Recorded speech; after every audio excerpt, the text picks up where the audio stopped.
इस वीडियो के अंदर हम बात करने वाले हैं the most anticipated movie of the year Salaar के बारे में। और यकीन मानिए जितना भी लोगों ने इस मूवी के लिए इंतजार किया है उनका वो सारा इंतजार वर्थ इट है। और अगर इस मूवी की बात करूं तो ये मूवी इतनी कमाल की है कि इसे हम प्रशांत नील की मास्टरपीस मूवी कह सकते हैं, जिसका लेवल बिल्कुल ही केजीएफ और केजीएफ चैप्टर 2 जैसा था। तो इसीलिए आइए आज की इस वीडियो के अंदर हम सलार मूवी के बारे में डिटेल से बात करते हैं और इस मूवी की स्टोरी और इसकी एंडिंग को एक्सप्लेन करते हैं। बट एक चीज मैं आपको यहीं पर बता दूं कि इस मूवी की स्टोरी थोड़ी सी कॉम्प्लिकेटेड है और साथ ही मूवी के अंदर कई सारे ऐसे सीन्स भी हैं जो सीन्स एक्चुअली में कहां पर कनेक्टेड है ये मूवी में काफी आगे पता लगा है। सो इसीलिए मैं आप सभी के लिए इस मूवी की स्टोरी को काफी सिंपल तरीके से एक्सप्लेन करूंगा ताकि आप में से किसी को भी इसकी स्टोरी समझने में कोई दिक्कत ही ना आए। साथ ही साथ अगर आप सभी इसी तरह मूवीज की स्टोरी जानने के शौकीन हैं तो आप सबके लिए ही हमने डंकी मूवी को भी एक्सप्लेन कर रखा है। वो वीडियो कल ही हमारे चैनल पर अपलोड हुई थी और जिन्होंने भी उस वीडियो को देखा है उन सबको भी वो वीडियो और डंकी मूवी की स्टोरी बहुत पसंद आ रही है। सो अगर आप में से भी कोई ऐसा है जिसने अभी तक उस वीडियो को नहीं देखा है तो आप जल्दी से जाकर उस वीडियो को चेकआउट कर सकते हैं। और हाँ, जो भी लोग यहाँ पर नए हैं वो चैनल को सब्सक्राइब जरूर कर लें और सब्सक्राइब बटन के बगल के बेल आइकन को भी ऑल पर सेट कर लें ताकि फ्यूचर में आने वाली सारी वीडियोस आपको अपलोड होते ही मिल जाए। तो फिर आइए अब हम बिना किसी देरी के आज की इस कमाल की वीडियो को स्टार्ट करते हैं और सलार मूवी की स्टोरी के बारे में डिटेल से जानते हैं।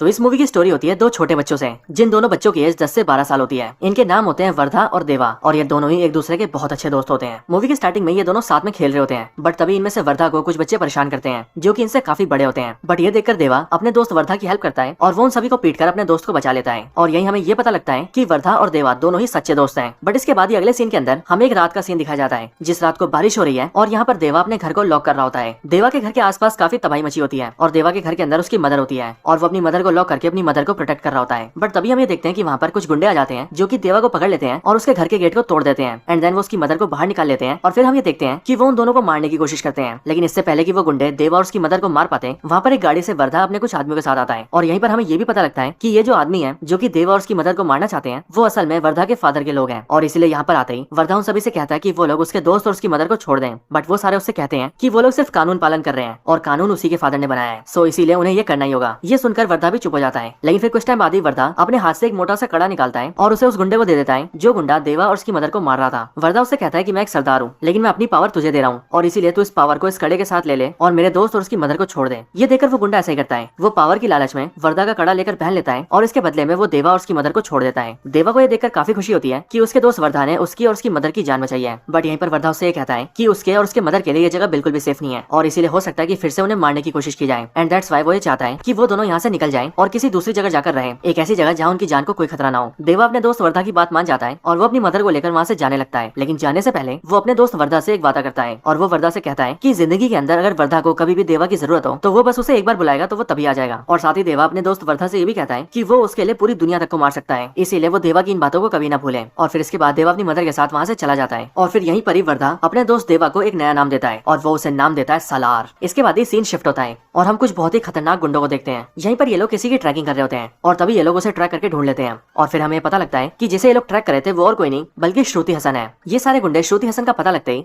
जल्दी से उसके बारे में अपने सुपीरियर्स को बताते हैं और फिर हम ये देखते हैं कि जो इनके सुपीरियर्स हैं वो बहुत ही बड़े गैंगस्टर्स हैं और वो ना सिर्फ बहुत पावरफुल हैं बल्कि उनके हाथ में कंट्रोल भी बहुत ज्यादा है। श्रुति हसन के बारे में पता लगते ही वो सुपीरियर गैंगस्टर्स अपने सारे लोगों को ये ऑर्डर्स देते हैं और सबको ये बताते हैं कि ये श्रुति हसन उसकी बेटी है जिसे हम मारना चाहते हैं, यानी कि हमारा दुश्मन। लेकिन अब क्योंकि इसकी बेटी यहाँ इंडिया आ रही है सो इसीलिए इसके इंडिया आते हमें इसे उठा लेना है। और फिर इसीलिए ये बोलकर वो सुपीरियर गैंगस्टर्स अपने सारे लोगों को उसकी फोटो भी भेज देते हैं। बट फिर इसी टाइम पर श्रुति हसन के डैड को इस बारे में पता लगता है कि उसकी बेटी इंडिया जा रही है और क्योंकि वो खुद इस टाइम पर न्यूयॉर्क में होता है इसीलिए वो इंडिया में अपने एक आदमी को फोन करता है और उससे कहता है कि वो श्रुति हसन का ध्यान रखे और उसे उसके दुश्मनों से बचाए और उसे किसी तरह से उसे एक आदमी के पास पहुंचा दे, क्योंकि सिर्फ वही है जिसके पास मेरी बेटी सेफ रह सकती है। वो आदमी ऐसा ही करता है, वो श्रुति हसन के इंडिया आते ही उसे जल्दी से किडनैप कर लेता है और उसे सीधा असम ले जाता है और असम में एक स्कूल टीचर के घर पे छोड़ देता है और स्कूल टीचर को ऐसा विश्वास दिला देता है कि वो लड़की एक टीचर है जो कि उसके स्कूल में पढ़ाना चाहती है। और फिर यहीं पर हमें पता लगता है कि वो स्कूल टीचर और कोई नहीं बल्कि देवा की मदर है, यानी कि देवा और उसकी मदर काफी सालों से यहाँ पर रह रहे हैं। और इसके साथ ही यहीं पर एंट्री होती है हमारे हीरो सलार की। अब ये आदमी श्रुति हसन को यहाँ पर इसीलिए लाया होता है क्योंकि श्रुति हसन के फादर को ये पता था कि वो गैंगस्टर जो कि उसकी बेटी को ढूंढ रहे हैं वो पूरे देश में उसकी बेटी को कहीं भी पकड़ सकते हैं, लेकिन एक ही ऐसा आदमी है जो कि उसकी बेटी को बचा सकता है और वो है देवा। और इसीलिए उसने अपनी बेटी को यहाँ पर रखवाया है ताकि वो कुछ दिन यहाँ पर छुप कर रहे और जैसे ही मामला ठंडा हो वैसे ही वो अपनी बेटी को लेकर यहाँ से चला जाए। और फिर इसीलिए श्रुति हसन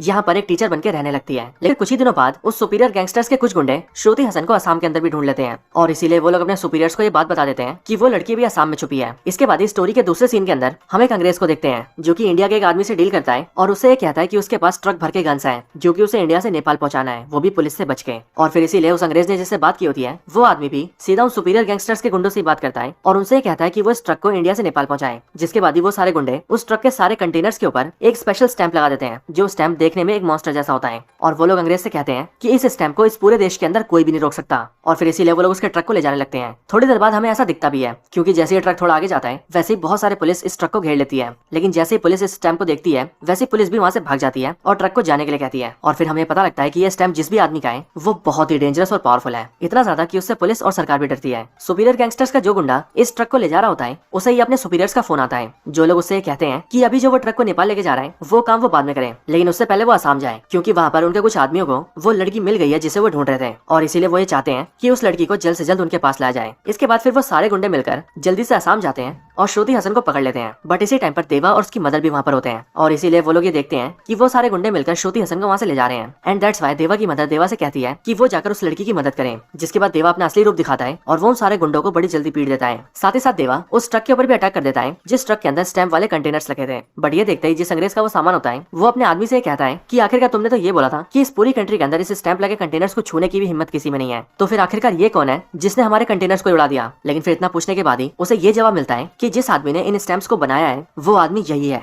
यानी कि देवा। और फिर यहीं हमें भी ये पता लगता है कि देवा की हिस्ट्री के अंदर कई सारे बड़े राज छुपे हैं। लेकिन इधर इसी मौके का फायदा उठाकर जो आदमी श्रुति हसन की हेल्प कर रहा था वो उसे एक गाड़ी में बिठाता है और उसे वहाँ से दूर ले जाता है ताकि वो सेफ रह सके। लेकिन वहाँ से थोड़ा आगे जाते ही रास्ते में ही श्रुति हसन उस आदमी से कहती है कि आखिरकार ये सब चल क्या रहा है, मेरी कुछ समझ नहीं आ रहा। आखिर ये गुंडे कौन है जो कि मेरे पीछे पड़े हैं, ये सब मुझे मारना क्यों चाहते हैं, आखिर ये सारे गैंगस्टर्स है कौन और ये देवा कौन है और उसे देवा के पास ही क्यों लाया गया था। श्रुति हसन के इन सारे सवालों को सुनकर वो आदमी उससे कहता है कि वो जानता है कि उसके मन में कई सारे सवाल हैं और इसीलिए वो एक एक करके इन सारे सवालों के जवाब देने वाला है। वो आदमी अपनी कहानी को शुरू करता है और वो श्रुति हसन से कहता है कि इन सब की शुरुआत हजारों साल पहले हुई थी। हजारों साल पहले 3 कबीले हुआ करते थे जिन 3 कबीलों के नाम थे मन्नार, शोयांग और गरियांग। और वैसे तो इन तीनों कबीलों के लोग डाकू थे जो कि जंगली तरीकों से लूटपाट किया करते थे, लेकिन एक्चुअली में वो बहुत ही पावरफुल और खूंखार भी थे। लेकिन फिर उसके कुछ टाइम बाद ही उन तीनों कबीलों ने मिलकर अपनी एक जगह बनाई और उस पूरी जगह को उन्होंने नाम दिया खानसार। और फिर वो तीनों कबीले मिलकर अपने इस पूरे खानसार शहर को रूल करने लगे। इन सब के दौरान उनकी कई लड़ाइयां हुई जैसे कि बाहरी हमले और अंग्रेजों के हमले, लेकिन उन तीनों कबीलों ने मिलकर हर बार बाहर से आने वाले सभी को मार दिया, यहाँ तक कि अंग्रेजों को भी। और इसीलिए उनकी हुकूमत को कोई नहीं ला पाया। लेकिन जब साल 1947 में देश आजाद हुआ और 1950s और 60s के अंदर देश को लेकर नीतियां बनने लगी तब सरकार ने फैसला लिया कि वो खानसार शहर को रद्द कर देंगे और उस एरिया को अपने कंट्रोल में ले लेंगे। लेकिन फिर जब सरकार ने ऐसा करने की कोशिश की तभी उन तीनों कबीलों में से मन्नार कबीले के हेड ने सरकार के आगे बगावत कर दी और सरकार के कई सारे मंत्रियों को मार दिया और सरकार को यह धमकी दी कि वो कभी भी खानसार की तरफ उंगली भी न उठाएं। जिसके बाद ऐसा ही हुआ और फिर कभी सरकार ने भी खानसार के लिए कोई एक्शन नहीं लिया। इसके बाद मन्नार कबीले का वो लीडर धीरे धीरे करके पूरे खानसार का हेड बन गया और क्योंकि वो एक बहुत ही महान लीडर था इसीलिए उसने भी धीरे धीरे करके खानसार में काफी डेवलपमेंट किए। उसने खानसार में बढ़िया बढ़िया बिल्डिंग्स बनाई, खानसार के लिए एक पूरी मिलिट्री खड़ी कर दी जिनके पास खुद के सोल्जर्स थे। उन्होंने अपने लिए कई सारे हथियार लिए और यहाँ तक कि उस लीडर ने खानसार के लिए कई सारे कानून भी बनाए और खानसार के इस लीडर का नाम था शिव मन्नार। इसके साथ ही खानसार के अंदर शिव मन्नार ने एक डेमोक्रेटिक सिस्टम भी बनाया जिस सिस्टम के अंदर उसने खुद का एक पार्लियामेंट सिस्टम खड़ा किया। शिव मन्नार ने पूरे खानसार को 101 पार्ट्स में बांटा और उन सारे एरियाज को रिप्रेजेंट करने के लिए एक वोट पावर बनाई। जिसके बाद अपनी सभा के अंदर उन्होंने 3 सिस्टम बनाए, पहला कपार, दूसरा सरदार और तीसरा कर्ता, और इन तीनों के लिए अलग अलग कड़े बनाए गए। इस पूरी सभा में कपार की संख्या 62 थी, सरदार की संख्या 8 और कर्ता की 1। सभी कपार को एक वोट पावर दी गई जिसे रिप्रेजेंट करने के लिए उन सभी को एक पतले कड़े भी दिए गए जो कि इस बात को रिप्रेजेंट करते थे कि वो सभी कपार हैं। अगली बारी सरदार की तो एक सरदार को 3 वोट पावर्स दिए गए और इसीलिए 8 के 8 सरदारों के पास 3 वोट पावर्स हैं जो कि मिलकर बनती है 24 और उन्हें रिप्रेजेंट करने के लिए इन सभी को मोटे कड़े दिए गए। लेकिन फिर आखिर में आता है कर्ता जिसे मिले 15 वोट पावर्स और इसीलिए इसका कड़ा भी सबसे मोटा है। और अपने इस पूरे सिस्टम के अंदर शिव मन्नार खुद कर्ता बना जो कि सबसे ज्यादा वोट पावर्स के साथ पूरे खानसार को लीड करेगा। इस पूरे सिस्टम से खानसार के सारे लोग बहुत खुश थे और शिव मन्नार बहुत बेहतर तरीके से खानसार को रूल करते थे। लेकिन फिर कुछ टाइम बाद ही नेचुरल रीजंस की वजह से शिव मन्नार की डेथ हो गई। लेकिन फिर शिव मन्नार के मरने के बाद तीनों कबीलों ने और पूरी सभा के सारे सदस्यों ने मिलकर ये फैसला लिया कि अब से शोयांग कबीले के हेड को ही खानसार का कर्ता बनाया जाएगा जिसके बाद वही खानसार को लीड करेंगे। बट ये बात शिव मन्नार के बेटे राज मन्नार को बहुत बुरी लगी और इसीलिए उसने शोयांग कबीले के हेड को मार दिया ताकि वो कर्ता न बन पाए। और इसके साथ ही शोयांग कबीले का कोई भी सदस्य कभी भी उसके खिलाफ बगावत न कर पाए इसके लिए उसने ये ऑर्डर जारी कर दिए कि शोयांग कबीले के सारे लोगों को मार दिया जाए। जिसका मतलब ये था कि खानसार में रहने वाले 3 कबीलों में से अब एक कबीले को पूरी तरह से मिटा दिया जाएगा। और फिर ये सब करने के बाद राजमन्नार खुद ही खानसार का कर्ता बन गया। साथ ही साथ उसकी सभा से भी कोई इसकी बगावत न करे, इसीलिए उसने अपने परिवार के सदस्यों में से ज्यादातर को कर्ता बना दिया। शिव मन्नार की 2 पत्नियां थी, जिनमें से पहली बीवी से उसे 2 बच्चे थे, जो कि थे ये दोनों, एक बेटा और एक बेटी, जिनमें बड़ा वाला बेटा गरुड़ा है, KGF वाला गरुड़ा। इसके साथ ही दूसरी बीवी से भी इन्हें 2 बेटे थे, जिनमें एक था वर्धा और दूसरा वर्धा का छोटा भाई। और अब अगर आप सभी ने ध्यान दिया हो तो आपको पता लगेगा कि ये वही वर्धा है जो कि देवा का दोस्त है। इसके साथ ही यहाँ पर हमें ये भी पता लगा कि राजमन्नार का बेटा गरुड़ा, उसकी छोटी बहन और उसकी बेटी का पति यानी कि राजमन्नार का जमाई, और साथ ही साथ उसकी पत्नी का भाई यानी कि उसका साला, ये चारों सदस्य उसकी सभा में सरदार थे और उसने अपने परिवार के सदस्यों को यह पद दिया था। लेकिन राजमन्नार ने वर्धा को कोई भी पोस्ट नहीं दिया था। लेकिन ऐसा इसीलिए क्योंकि जब वर्धा छोटा था तभी राजमन्नार ने वर्धा को पोस्ट दी थी और उसने उसे एक सरदार बनाया था। लेकिन अगर आप सभी को याद हो तो मूवी के स्टार्टिंग के सीन के अंदर ही वर्धा अपने सरदार वाला वही कड़ा निकालकर उस गुंडे को सौंप देता है जो कि देवा और उसकी मदर को मारने आया था। और वर्धा की इसी हरकत को देखकर शिव मन्नार उससे गुस्सा हो गया था और इसीलिए उसने उसके बाद उसे कोई पद नहीं दिया था। इन सब के साथ ही राजमन्नार ने अपने रूल करने के साथ ही अपने पिता के बनाए कानून में भी बदलाव किए थे और कुछ कानूनों को बदल दिया था। और एक कानून ये भी बना दिया था कि जो भी ताकतवर हो वो कर्ता से बगावत करके और उसे हरा के या मार के खानसार के ऊपर रूल कर सकता है, यानी कि जो पावरफुल होगा उसी की डोमिनेंस चलेगी। इन सारे कानूनों और अपने तरीकों के साथ मिलकर राजमन्नार ने खानसार के ऊपर 25 सालों तक रूल किया और उसके पूरे राज के अंदर कभी भी कोई कमी नहीं आई। लेकिन फिर एक दिन अचानक से राजमन्नार ये डिसाइड करता है कि उसे किसी जरूरी काम से खानसार से बाहर जाना है। बट फिर इसी टाइम पर राजमन्नार का जमाई उसके पास आता है और उससे कहता है कि उसे अपने बेटे वर्धा को ठुकराए हुए काफी टाइम हो चुका है, लेकिन अब शायद उसे वर्धा को बुला लेना चाहिए। इसके बाद ही हमें देखते हैं कि राजमन्नार वर्धा की बात सुनकर इमोशनल हो जाता है और यहीं पर हमें ये भी पता लगता है कि अपने सारे बच्चों में से राजमन्नार सबसे ज्यादा प्यार वर्धा से ही करता है। और इसके साथ ही जब भी वो वर्धा को देखता है तब उसे अपने पिता की याद आती है एंड दैट्स व्हाई राजमन्नार ये मन बना लेता है कि वो अपने बाद अपने बेटे वर्धा को ही कर्ता बनाएगा। इसके बाद ही राजमन्नार अपनी बेटी को टेम्पररी बेसिस के लिए कर्ता बनाता है और उससे कहता है कि जब तक वो वापस नहीं आता तब तक वो उसकी जगह रहकर रूल करेगी। इसके साथ ही वो सभा के अंदर अपने बेटे वर्धा को बुलाता है और 8 सरदारों में से एक सरदार की पोस्ट लेकर वर्धा को एक सरदार बना देता है। और साथ ही वो ये भी अनाउंस करता है कि जब वो वापस आएगा तब वो अपने बेटे वर्धा को कर्ता बना देगा, जिसके बाद उसका बेटा वर्धा ही खानसार पर रूल करेगा। और फिर इन सब के बाद राजमन्नार जरूरी काम से खानसार से बाहर चला जाता है। बट फिर तभी हमें देखते हैं कि राजमन्नार का जमाई अपना असली रंग दिखाता है और राजमन्नार ने जिस आदमी की सरदार पोस्ट लेकर अपने बेटे वर्धा को सरदार बनाया था वो उसी आदमी के पास जाता है और उसे बोलकर भड़काने लगता है कि राजमन्नार ने उसके साथ गलत किया है। अब यहीं पर हमें ये बात भी पता लगती है कि ये आदमी उसी आदमी का बेटा होता है जिस आदमी को वर्धा ने बचपन में अपना कड़ा दिया था और अपने सरदार का ओहदा दिया था। और यहाँ पर राजमन्नार का जमाई उसी बात को बोलकर इस आदमी को भड़का देता है और उससे ये कहता है कि अगर वो चाहे तो अपनी पोस्ट को बचा सकता है और इसके लिए बस उसे वर्धा को खत्म करना होगा। वो आदमी अपनी सरदार की पोस्ट को बचाने के लिए वर्धा को मारने के लिए तैयार हो जाता है, जिसके लिए वो तैयारियां भी करने लगता है। लेकिन तभी दूसरी तरफ हमें ये भी पता लगता है कि राजमन्नार के फैसले से उसका बड़ा बेटा गरुड़ा भी बहुत गुस्सा है। अब वैसे मैं आप सबको बता दूं कि मूवी के अंदर इसका नाम गरुड़ा नहीं है, लेकिन क्योंकि मुझे इसका असली नाम याद नहीं इसीलिए हम इसे गरुड़ा ही बोल रहे हैं। गरुड़ा को इस बात की जलन होती है कि राजमन्नार का सबसे बड़ा बेटा वो है, लेकिन फिर भी राजमन्नार ने उसके होते हुए उसके छोटे भाई वर्धा को कर्ता बनाने का फैसला लिया है और इसीलिए इसके मन में भी वर्धा के लिए घृणा आ जाती है और वो वर्धा को मारने की कोशिश करता है। इसके बाद वर्धा के खिलाफ के सारे लोग एक साथ हो जाते हैं और वो सब साथ मिलकर वर्धा को मारने जाते हैं और वो ये सोचते हैं कि वो सभी वर्धा को मार देंगे जिससे कि वर्धा कभी कर्ता नहीं बन पाएगा और उन्हें भी कभी दिक्कत नहीं होगी। लेकिन फिर तभी ये बात राजमन्नार की बेटी को पता लग जाती है, वही बेटी जो कि टेम्पररी बेसिस पर यहाँ की कर्ता थी, और वो ये जान जाती है कि वर्धा को मारने की कोशिश की जा रही है। अब वैसे तो वो भी वर्धा से नफरत ही करती थी, लेकिन वो ये सोचती है कि उसके फादर ने उसे जिम्मेदारी दी है और इसीलिए अगर उसके राज में कुछ गलत हुआ तो वो अपने फादर का भरोसा खो देगी एंड दैट्स व्हाई वो ये फैसला लेती है कि वो ये सब रोक करेगी। इधर हम ये देखते हैं कि वर्धा के सारे दुश्मन मिलकर वर्धा को मारने के लिए आ जाते हैं और वो वर्धा को मारने के लिए उसे घर से भी निकाल लेते हैं। लेकिन जैसे ही वो लोग उसे मारने वाले होते हैं वैसे ही खानसार शहर के अंदर बहुत बड़ी बड़ी घंटियों की आवाज आने लगती है और हमें पता लगता है कि ये एक सीज फायर है जिस सीज फायर को खानसार का कर्ता डिक्लेयर कर सकता है और यहाँ पर इस सीज फायर को राजमन्नार की बेटी ने डिक्लेयर किया है। इसके बाद ही मीटिंग होती है जिस मीटिंग के अंदर सबको बुलाया जाता है, जहाँ पर राजमन्नार की बेटी वर्धा के सारे दुश्मनों से पूछती है कि आखिर वो लोग ये सब क्यों कर रहे हैं। लेकिन इस बात के जवाब में वो लोग ये कहते हैं कि वो लोग जो भी कर रहे हैं वो खानसार के कानूनों के अंदर है और राजमन्नार ने ये कानून बनाया है कि जो भी पावरफुल है वो खानसार के अंदर अपनी डोमिनेंस बना के कर्ता बन सकता है और वो लोग भी वही करने की कोशिश कर रहे हैं। सो इसीलिए उसमें गलत क्या है। बट राजमन्नार की बेटी ये जानती थी कि जो भी होने वाला है उससे उसका फादर कभी खुश नहीं होगा एंड दैट्स व्हाई वो अपने सीज फायर को नहीं हटाती। बट इसी के लिए वर्धा के सारे दुश्मन इस बात का प्रस्ताव रखते हैं कि खानसार के अंदर भी वोटिंग सिस्टम है और इसीलिए सीज फायर होगा या नहीं ये वोटिंग से डिसाइड होगा। सो फिर इसीलिए ये बात तय होती है कि आज से ठीक 9 दिन बाद सभा के अंदर वोटिंग की जाएगी, जिसमें अगर ज्यादा वोट इस बात को लेकर आएंगे कि सीज फायर को लागू होने देना चाहिए तो फिर सीज फायर लगा रहेगा, जिसके बाद कोई भी एक दूसरे से झगड़ा नहीं कर सकता। लेकिन अगर ज्यादा वोट इस पक्ष में आएंगे कि सीज फायर को हटा देना चाहिए तो सीज फायर को हटा दिया जाएगा, जिसके बाद कोई भी किसी से भी लड़ सकता है और उसे मार भी सकता है। जब ये बात बिल्कुल तय हो जाती है कि ठीक 9 दिन बाद सीज फायर को लेकर वोटिंग होगी तभी वर्धा के सारे दुश्मन यानी कि गरुड़ा और बाकी सारे लोग सभा के दूसरे मेंबर्स को अपनी तरफ करने की कोशिश करते हैं, प्यार से या फिर धमकाकर, जैसे मर्जी। लेकिन उन सबका मोटिव यही होता है कि वो किसी भी तरह से ज्यादा वोट्स को अपनी तरफ कर लें ताकि वोट वाले दिन इस बात को लेकर ज्यादा वोट आए कि सीज फायर को हटा देना चाहिए, जिससे कि सीज फायर हट जाए और वो लोग वर्धा को मार सकें। और जब ये लोग ये मेक श्योर कर लेते हैं कि वो लोग वोटिंग्स के अंदर सीज फायर को हटवाई देंगे तभी ये सब मिलकर अपनी खुद की मिलिट्रीज बनाने लगते हैं, क्योंकि एज ऑफ कोर्स खानसार की जो मिलिट्री है वो खानसार के कर्ता के हाथ में है, यानी कि अभी के टाइम पर राजमन्नार की बेटी के हाथ में और राजमन्नार के आने के बाद राजमन्नार के हाथ में। सो इसीलिए ये लोग खुद के गन्स खरीदते हैं, मिसाइल्स, बॉम्ब्स और एक्सप्लोसिव खरीदते हैं और बहुत सारे देशों के रेबल सोल्जर्स को उठाकर ले आते हैं और उनसे उससे अपनी खुद की आर्मी बनाते हैं ताकि 9 दिन बाद जब ये लोग वर्धा को मारे तब जब उन्हें कोई रोकने आए तो वो उसे भी खत्म कर दें। ये सारी चीजें वर्धा का छोटा भाई और उनके साथी भी देखते हैं और वो लोग भी ये डिसाइड करते हैं कि अगर उन सबको बचना है और इस लड़ाई को जीतकर जिंदा रहना है तो उन्हें भी खुद के लोग चाहिए होंगे और उन्हें भी खुद की आर्मी तैयार करनी होगी। और फिर इसी के लिए वर्धा का छोटा भाई उससे पूछता है कि उनकी आर्मी कहाँ है, वो कब उसे तैयार करेंगे। और फिर इसीलिए वर्धा खानसार से निकलकर सीधा एक जगह जाता है जो जगह होती है गुजरात के एक छोटे से गाँव में। और वहाँ जाकर वो मिलता है अपने पुराने दोस्त देवा से। वहाँ आकर वो देवा उसकी मदर से मिलता है और वो देवा से ये कहता है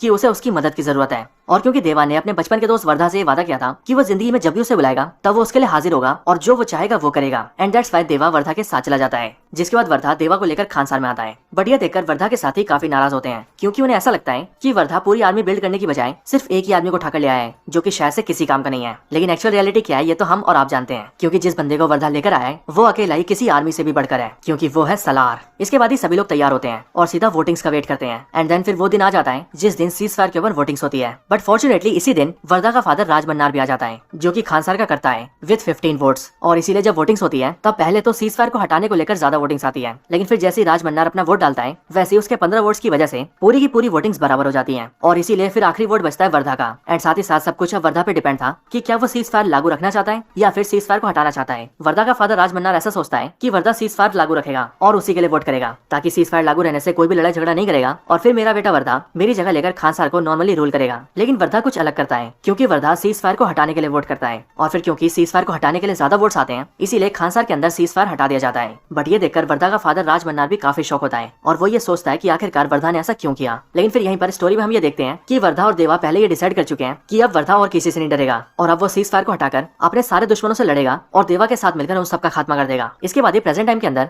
गरुड़ा और जो भी लोग वर्धा के खिलाफ थे वो सबके सब अपनी टीम और आर्मी को लेकर तैयार हो जाते हैं और जंग की शुरुआत करने लगते हैं। लेकिन इधर अब वर्धा भी देवा के साथ तैयार था। इधर ही वर्धा के ऊपर कई सारे हमले भी होते हैं और उन्हीं हमलों के अंदर वर्धा और देवा मिलकर उन सभी को मारते हैं और खुद की जान बचाते हैं। लेकिन हमें दिख जाता है कि ये तो इनकी लड़ाई की सिर्फ शुरुआत ही है। लेकिन इधर दूसरी तरफ हम ये देखते हैं कि राज मन्नार अपनी बेटी के साथ होता है। बट तभी उसी टाइम पर एक आदमी राज मन्नार पर अटैक कर देता है जिस अटैक से राज मन्नार बच जाता है और उसे पकड़कर घायल कर देता है। और जब उससे वो पूछता है कि आखिर वो कौन है और उसने उसके ऊपर क्यों अटैक किया तब वो आदमी राज मन्नार के सामने एक बहुत बड़ा खुलासा करता है। वो राज मन्नार से कहता है कि वो शोयांग कबीले से है यानी कि वही कबीला जिस कबीले के हेड को आज से कई साल पहले खानसार का कर्ता बनाया गया था। लेकिन राज मन्नार ने उसे मार दिया था और उसके साथ साथ उसके पूरे कबीले के लोगों को भी खत्म करवा दिया था। बट जब राज मन्नार के आदमी पूरे कबीले के लोगों को मार रहे थे तब उसी टाइम पर उन्होंने अपने कई सारे बच्चों को छुपा लिया था जिससे कि उन सारे बच्चों की जान बच गई और वो उन्हीं में से एक बच्चा है। इसके साथ ही वो ये भी बताता है कि राज मन्नार का जमाई भी एक शोयांग है और उन्हीं की तरह भी सैकड़ों शोयांग जिंदा है जो कि कई सालों से युद्ध की तैयारी में है और अब वो राज मन्नार की पूरी सल्तनत को खत्म करने वाले हैं और इस तरह से वो लोग अपने माता पिता और अपने कबीले का बदला लेंगे। इसके साथ ही वो सभी राज मन्नार को ये भी बताते हैं कि हमारे कबीले के जिस हेड को उसने मारा था उसके लोग उसके बेटे और उसकी बीवी को भी मारने गए थे